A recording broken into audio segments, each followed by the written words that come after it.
Hello my dear students, हम chapter third class +1 को exam point of view से revise कर रहे हैं। सबसे पहले हम ट्रायंगुलर लॉ समझते हैं। ट्रायंगुलर लॉ अपने को क्या कहता है।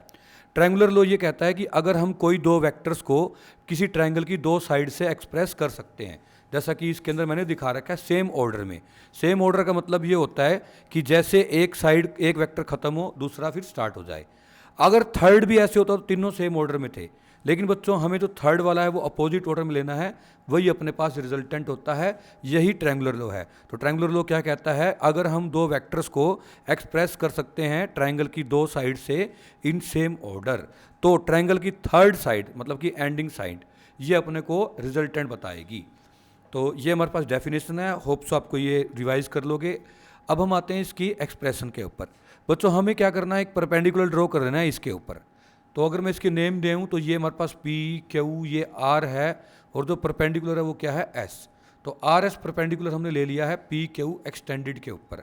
तो देखो ये मैं नेक्स्ट स्लाइड में दिखाता हूँ। Draw a perpendicular R S on P Q extended. ये जो पी क्यू एक्सटेंडेड वाली लाइन है इसके ऊपर मैंने आर एस क्या ले लिया है, एक परपेंडिकुलर ले लिया है। माय डियर स्टूडेंट्स, अब मेरे पास देखते हैं कौन कौन सी ट्रायंगल बन चुकी है।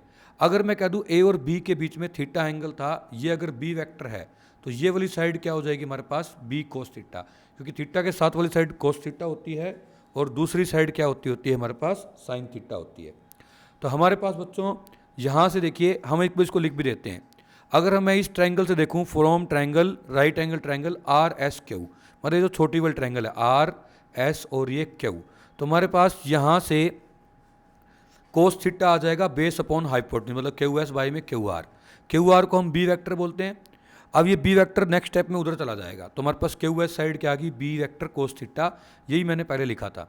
सिमिलरली हम यहाँ से हम साइन थीटा देखें तो वो होगा परपेंडिकुलर अपॉन में हाइपोटेन्यूज, मतलब आर एस परपेंडिकुलर है और हाइपोटेन्यूज क्या है इसमें, क्यू आर, जो कि हमारे पास बी वेक्टर है, ये वहाँ चला जाएगा। तो आर एस हमारे पास बन जाएगा बी वेक्टर साइन थीटा। तो हमारे पास अब सारी ये मतलब साइड्स आ चुकी हैं। अब जो बड़े वाले ट्रायंगल है कौन कौन सी, पी जो बनेगी पी आर और एस से, इसके अंदर हम पाइथागोरस थ्योरम लगा देते हैं। पाइथागोरस थ्योरम लगाएंगे तो हमारे पास क्या आ जाएगा, पी आर का स्क्वायर जो कि हाइपोटेन्यूज का स्क्वायर है, is equal to P S का स्क्वायर जो कि हमारे पास क्या है, पी एस क्या है हमारे पास, बेस, प्लस में क्या आर एस क्या है हमारे पास, परपेंडिकुलर है। तो ये हमने पाइथागोरस थ्योरम लगा दी। तो बच्चों इसमें क्या है, देखो आर का स्क्वायर मतलब जो कि रिजल्टेंट का स्क्वायर है, ये आ जाएगा पूरी ये साइड ए प्लस बी कोस थीटा इसका स्क्वायर, प्लस में ये पूरी साइड ये कितनी है, बी साइन थीटा इसका स्क्वायर। अगर हम इस स्क्वायर को ओपन करेंगे तो ये बन जाएगा ए स्क्वायर, प्लस में ये पूरा बी स्क्वायर, बी ये था, प्लस में 2ab कोस थीटा और ये साथ में था ही। अगर हम देखें तो ये मैंने जो दो अंडरलाइन चीज़ कर रखी हैं, इन दोनों में से देखो बी स्क्वायर कॉमन आ रहा है, ब्रैकेट के अंदर बच जाएगा sine square theta plus cos square theta जो कि 1 होता है। तो जो आर है रिजल्टेंट वो हमारे पास आ जाएगा ए स्क्वायर, प्लस में इन दोनों से क्या आ गया था हमारे पास, बी स्क्वायर, प्लस में ये वाली चीज़ जो कि 2ab कोस थीटा है। तो जब यहाँ से स्क्वायर हटाएंगे तो यहाँ पर रूट आ जाएगा। ये हमारे पास बन गया रिजल्टेंट का फॉर्मूला। अब आती है बच्चों डायरेक्शन की बात। डायरेक्शन क्या होता है, एक्चुअली ये एंगल होता है जो कि हम अल्फा से दिखा रहे हैं।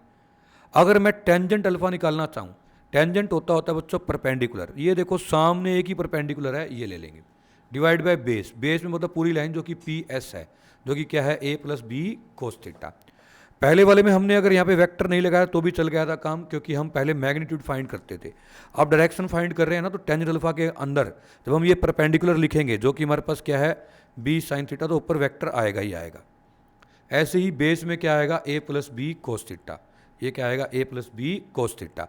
तो माय डियर स्टूडेंट्स, अगर हम यहाँ से अल्फा को लिखना चाहें तो अल्फा क्या आ जाएगा, टेंजेंट इनवर्स, ये सारी चीज़, क्योंकि टेंजेंट जब इस साइड आता है तो इनवर्स में बन जाता है, तो टेंजेंट इनवर्स और ये सारी चीज़ हम साथ में लिख देंगे।